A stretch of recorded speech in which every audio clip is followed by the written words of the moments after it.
Welcome to your Genius Podcast, the personal and professional development podcast for entrepreneurs and business owners. My mission is to help you accelerate your most valuable asset. This asset is you.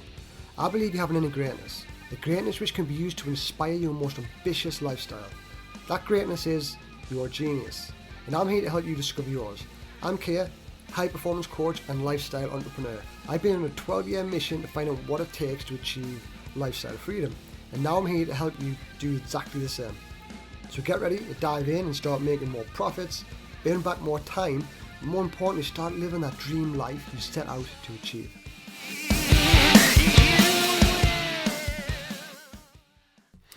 So welcome to your Genius Podcast, episode number 2. So if you joined in last week, thank you for listening. I do appreciate you taking the time out to do that. So this is the second episode. And yeah, I found the first one interesting in terms of how I'd done it and the systems that I was putting in place, which will all kind of make sense to me as we kind of go on with this. But this second episode, what I want to bring this second episode is freedom, because I want to kind of touch on this because what you're going to see with a lot of my content, I do talk a lot about freedom and for very good reason. Just to kind of, I know I did touch on this last week, but just to kind of give you a visual of why freedom is so important. So kind of 12 years ago, I was in a position where, it was actually 13 years ago now, coming up 13 years. I was in a job that I hated. I was in a job that I really despised. And I'd been doing this since the age of 17 because I didn't really know any different. And I was in this job, and everybody around was feeling the same. They were very negative, and it was a really dark place to be. And you know, there was no ambition. Everyone was just doom and gloom, and it wasn't a very nice place to be. And I'd been there for 9 years, and I could see myself going deeper and deeper into a kind of hole of, I can't really describe what it was. It was just like a hole of despair, which is, you just felt yourself getting dragged further and further down each time. And with every passing year, it become, I always used to say that one day I'm going to get out of here. One day I'm going to do this. And it was actually, I had a running joke with a guy who was there, one of my old mentors, and he was retiring. Well, actually, it was a few years before he retired. He was about 60 at the time, or 62 or something like that. He had a few years before he retired. And we used to have this running joke. And the running joke was, I always used to say, I'll be out before, I'd get out of it before him. And he would say, I'll be retired playing golf all day well before you're here, and you'll still be here. And he says, even long after I'm gone, long after I'm dead, you'll still be here. And I always used to say, I'll be out of here before you, I'll be out of here before you. And then he used to actually walk past, and we had this kind of running joke where he'd always say, are you still here? And I was saying, yeah, I'm working on it. But the fact was I wasn't working on it. It was just a dream of actually changing. But which every passing year, I just felt got further and further and further away, until eventually I kind of got to the point. It was actually when he retired. When he retired, he actually started living his dream of being free. And this is why I want to come onto the freedom. I want to kind of touch on what I deem as kind of freedom. But basically, he kind of waited until he retired, until he was free. And I thought, he's got this all wrong. This can't be what life's about. So this is kind of what got me thinking. I thought, well, there's got to be more to this. And I did go the opposite way to I burnt all my ships, which I'd never recommend anyone to do. I sold my home, I quit my job, and I went to university because I thought that was the most logical thing to do. Now, what I found when I'd done this, it was nothing to do with finances at the time. It was nothing to do with, I just needed an escape. And my first taste of freedom was time, because I was always restricted to time. I had to clock in at 8 o'clock. I had to go home at 4 o'clock. And it was just like a hamster wheel or a treadmill of life where you just clocked in and clocked off, clocked in and clocked off. You got to the weekend, went out and partied, got drunk, and just repeated. And this was like this for 9 years. And when I quit my job, the day I walked out, I just got this sense of, it was just sense of release. It was amazing. It was an amazing feeling. It was just a sense of release. And that was the first time I thought I've got time. I've got time to do what I want. Like, I literally have time to do what I want. And it was an amazing it was an amazing feeling. And from then, I wanted to explore more. I wanted to find more of this. And this is where freedom comes into. And I want to go through this now. I just want to explain it and break it down, because there's actually different freedoms that you can achieve. And in my opinion, having them all gives you that sort of life that you want, well, most people want, but it doesn't mean it's just that, okay? It means you could break these down into different parts. You could be a different part of your life. But I just want to kind of break these freedoms down so you can learn to look at it. So there's a quote by, and I know I'm going to absolutely butcher this, but there's a quote by Marcus Tullius Cicero. Let's just say he was a very wise man from the Roman times. Okay, and he says, "What then is freedom? The power to live as one wishes." Okay, so this is why freedom is totally specific to you. It is how you want to live. How do you want to live your lifestyle? How do you want to live your life? What does that look like? What does that feel like? And what is that to you? Because it's different for a lot of people. A lot of people want loads of money so they can buy loads of nice cars and houses and live the lavish lifestyle like that. Where other people just want that time freedom. They just want to have enough finances that they don't worry, but they have the time to enjoy with the family and live the lives. There's totally different ways of looking at it, and this is why it comes down specifically to you. So I just want to kind of touch on the freedoms now then. So I break these down into two categories.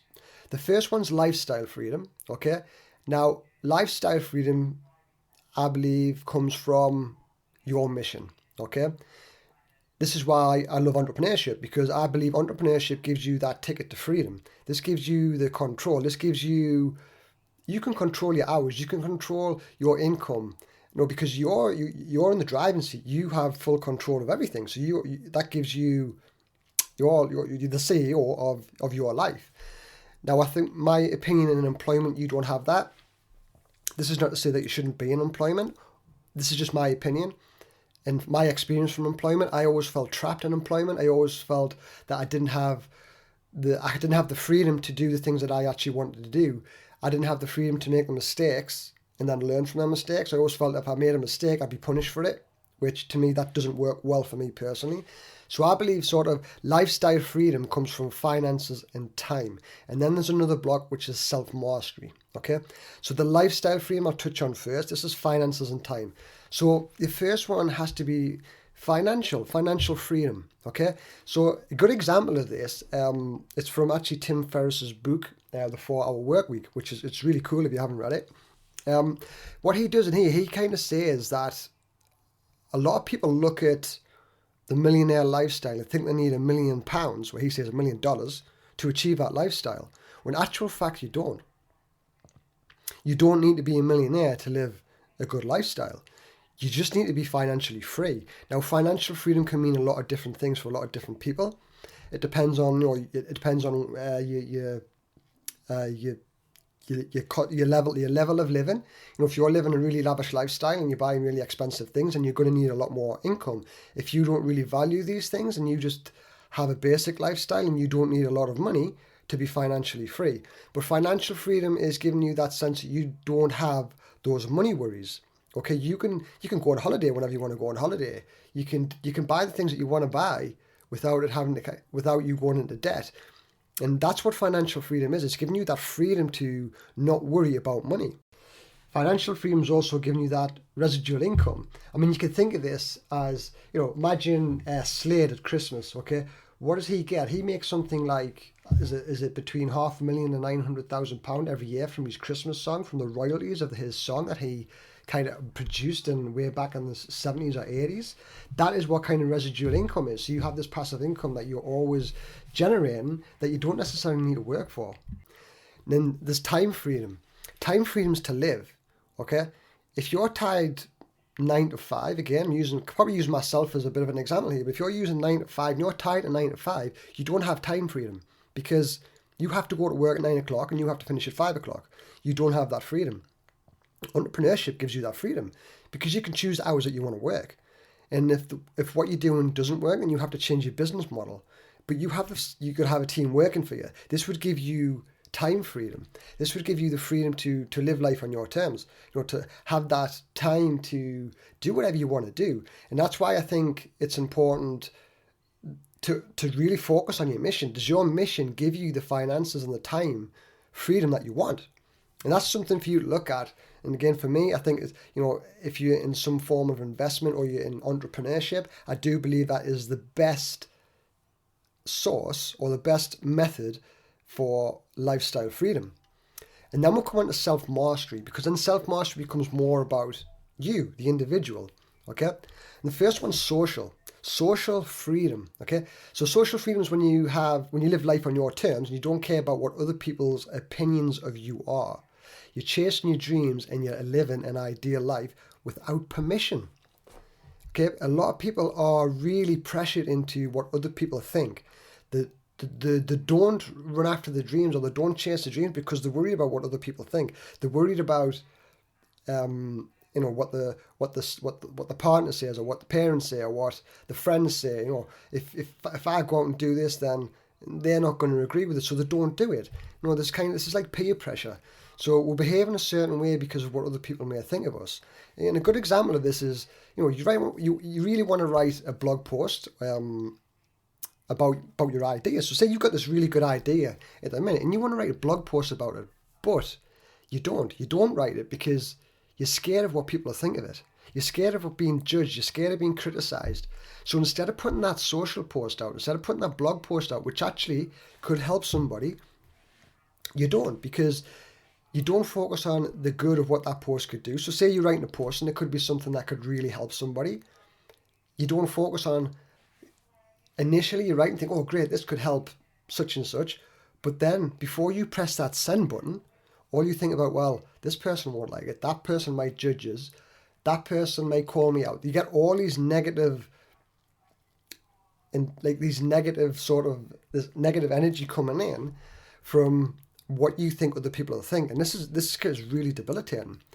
And there's social pressure as well. So this is something that's deemed acceptable by others, other people's expectations. Okay, so these come from families, teachers, mass media, and so on. So a good example is this of, when we're younger, we're expected to get good grades, we're expected to get a good job, we're expected then to buy a house, to settle down, to have kids, to retire, and then die. Okay, this is kind of society's expectations of people. It's what I kind of went into, and I sort of rebelled a little bit. Looking back to how my life went, I rebelled along this because I didn't like being put into a lane. I didn't like, having to get good grades, which I never got, to get a good job, which I never got. I did buy a house. I only actually started to change when I started to settle down, because I met someone who was very similar to me in terms of progress and ambition, and this kind of changed my mindset a little bit. We have kids, but the thing is, the grades had nothing to do with it. I didn't have a good job. I decided to change all that. So the pressure that of other expectations can be a real detriment to what we want to achieve. So if you can get social freedom, social freedom is absolutely liberating. And then there's emotional freedom, okay? This is being the master of your thoughts. This alone is absolutely huge, because if you can manage your mind and your emotions, then things are really going to change for you in your life, because you'll start viewing things in a different light. You'll start just seeing things a lot differently. You'll start telling yourself, you'll start being more positive, because if you're a master of your thoughts and feelings, when you're having negative thoughts, that this isn't good for your mental health. This isn't good for your actions. This isn't good for your life. So you start switching that. This is why I love neuroplasticity. I'm a big kind of geek on neuroplasticity, where, if you've never heard of it, basically it's your brain's ability to change and adapt. And this changes throughout our lifetime. But when we're kind of younger, we believe that this brain that we have is fixed and becomes set by a certain age, and we can never change that. But what actually science shows is now we can change it, and we have the power, we have the ability, and we have the power to change it. And it's absolutely amazing. It really is amazing. And it starts with your thoughts, and it starts with little things like self-talk. So if you can manage and you can master your thoughts, then this is absolutely game-changing. And just little things that you can do, again, like self-talk. Self-talk is something that I delved into quite deep, was through lockdown, just because I was in a bit of a bad place because of what went on. There was lockdown first kicked in, and Everybody's emotions were all over the place. And I decided that I needed to take control because my business was shut. There was nothing I could do about that. And I realised at the time there was nothing I could do about it. And, my revenue kind of dropped by 75%, yet my overheads remained. There was a lot of worry, there was a lot of panic, but there was nothing I could do. But what I did have control over was myself, was my thoughts, was my feelings. And I could control these. And I delved right deep into self-mastery. And I'd done a lot of self-talk at the time, and it was just changing the way that I thought. But by doing this was telling myself positive things. And it seems really daft, but, just saying, having self-talk and telling yourself, I am a good person, or I am intelligent, or I do have the abilities to do these things. It changes your brain, because what happens is your neurons start firing in a different way, and then they start connecting. You start connecting new neurons. When you start connecting new neurons, you start building different pathways. So if you look at your past and you've always been a bit of a negative thinker, again, I'll use myself as an example. Going back to my factory job, everyone was just full of negativity. So my brain was just full of negative networks. It was just full of negative things. So every time there was something positive, I would just go back into negative, because there were so many negative networks developed that's where my brain would go. But if you can switch that and you start building positive networks, then the opposite's going to happen. So when you have a negative thought, then you're going to switch more to a positive thought, because that's the networks that you've been building. But this takes time. It takes perseverance, and it takes a lot of hard work, but it can be done. So becoming a master of your emotions and having emotional freedom is absolutely huge. And then we'll come to kind of spiritual freedom, okay? Now, I'm not religious in any fashion, okay? Maybe you are, I don't know. If you are, then awesome. That's entirely that's you. That's who you are. But the way that I see spirit is it's you being you. It's you being the real you. And a lot of people aren't. And it's not so much that aren't because they're fake, because I don't think a lot of people are. It's going back to that social pressure or social kind of judgment. We don't want to show people the real us because we'll think we'll be judged.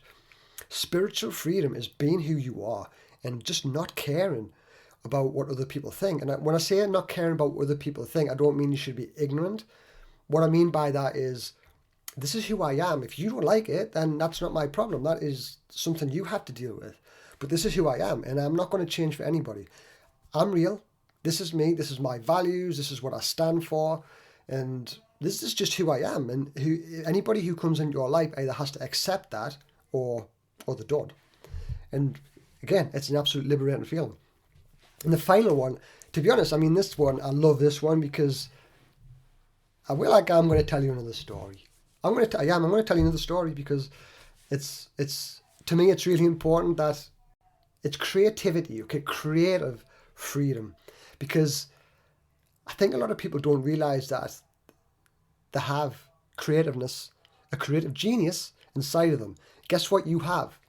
You have creative genius inside of you. We all do. We're all unique. We all have something different.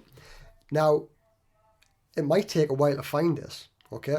But once you find creative freedom, this is allowing your mind to do the thing, to do its thing.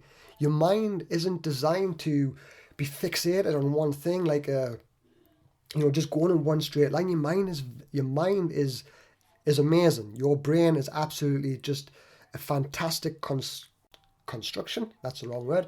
It's just an amazing instrument that's just designed to go to be free. And this is where your creative genius is. This is your creative freedom. And it's allowing you to do the work that you love. Imagine, if you could think about now, what do you like doing? Imagine you could do that for life and you could get paid for it. This is what creative freedom is, because whatever it is that you love doing, or whatever it is that's inside you that you might not have discovered yet, you can make this into your life dream. You really can. Now, I was going to use an example here again. I said I was going to go into a story, and I will. The story is, I go back when I was in a factory, okay? For 9 years, from the ages of 17 up until the ages of 26, I'd done nothing writing-wise apart from write my name and date on my daily worksheet. That was it. I'd have to write my name, and I'd have to write the date, and I'd have to stamp my worksheet. I'd done that for 9 years, nothing else.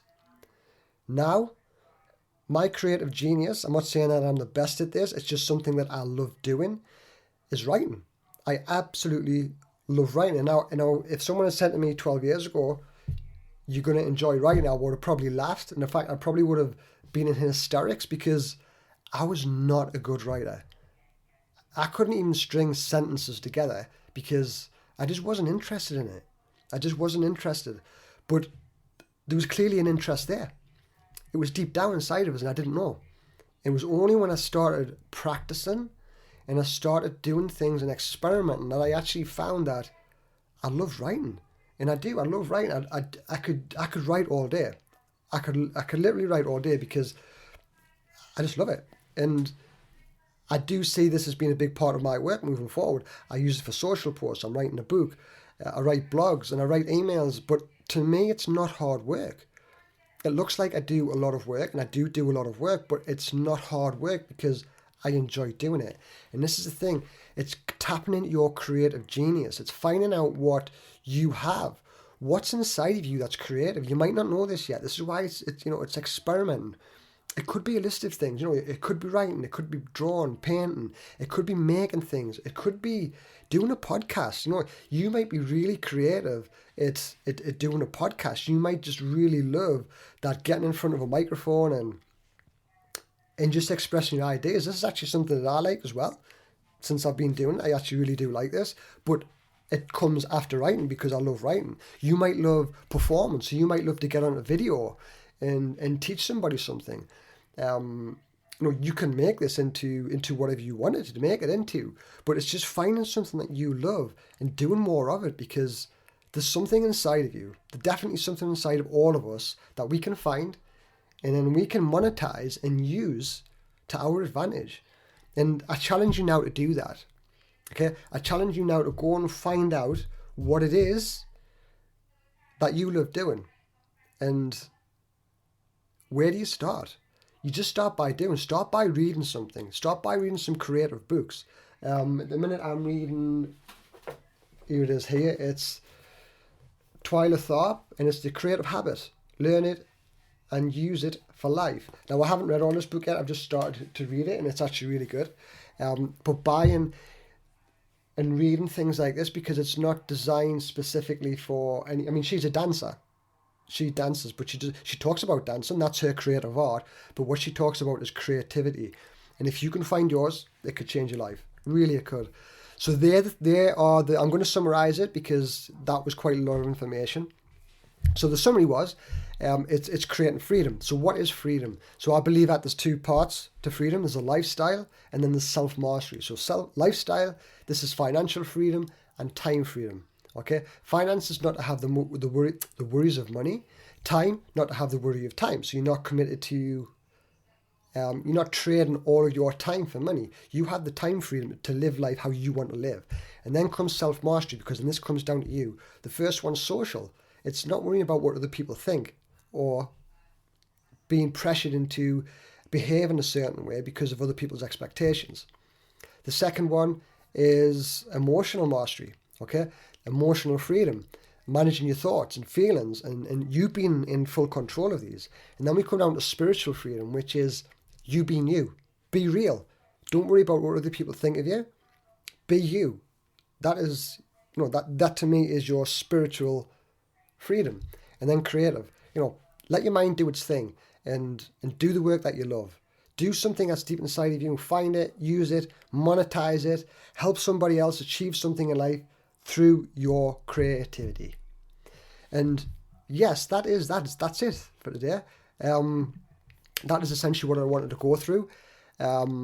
So thank you for listening. I really do appreciate it. I just wanted to use these first few episodes just to kind of get into it and you can understand where my mindset is and let me build a kind of a little bit of a story to where I'm going with this. Within sort of episodes 5, 6, and 7, I'm going to bring guests in. We'll get more to that close at the time. But thank you for listening. Just remember, you have a genius. Find it. So thanks for listening today. I really do appreciate it. If you'd like more daily insights, you can follow me on Instagram, Facebook, or Twitter. The links are in the show notes. If you want to jump on my weekly emails, you can, follow another link in the show notes and subscribe to my emails. But if you really want to step it up and you want to work with me directly, all you need to do is just follow the link in the show notes and I'll jump on a free strategy call with you. So thank you for being here, and just remember this: everything that's happened so far in your life has been perfect. Now it's time to use these experiences and unleash your genius.